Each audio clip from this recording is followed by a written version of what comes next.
Is changing in one Everett neighborhood where the houses are sinking. Today, engineers went in to see how safe things are. North Bureau Chief Jake Wittenberg is live in the Valley View neighborhood with a look. So, Jake, how bad is it?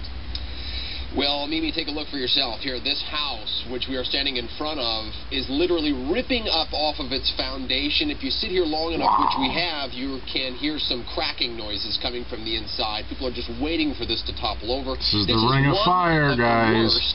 Of 3 properties that have received property damage Not here. good. No one can do anything about it.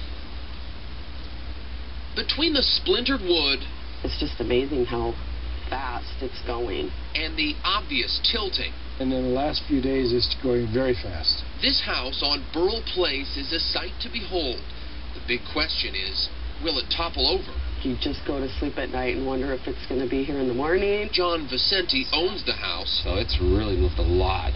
And says it started moving about 5 years ago. He moved out a month ago when it really started tilting. I'm figuring probably once it reaches a 45% tilt, then it'll just slowly tear itself down. The city put a red tag on his front door warning people to stay away. 2 other damaged properties get a yellow tag for caution.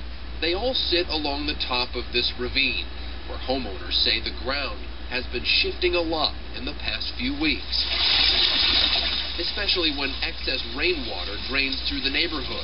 City engineers are taking measurements and keeping a close eye on the problem. The ground sank several feet in this backyard, and at Rob Lund's house 2 doors down, the whole hillside in a big chunk is sliding. The ground is ripping away from his foundation and taking his back patio with it.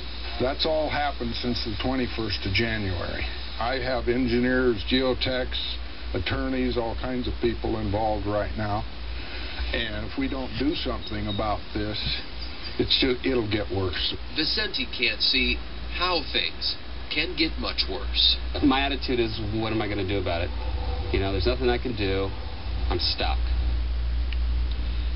Yeah, and he says he originally moved here mostly because of the view, and it is a good view from this location, but he is living in a temporary apartment now. Now, the city says it's up to the individual homeowners to take care of these problems. They can only warn people about the safety, so in the meantime, Vicente is hoping to get some disaster assistance from FEMA. He hopes to hear about that soon, but in the meantime, if he doesn't get that money, he says he will have to foreclose. Wow. That's pretty amazing stuff right there. House is sinking in Washington. Hope we don't see much more of that.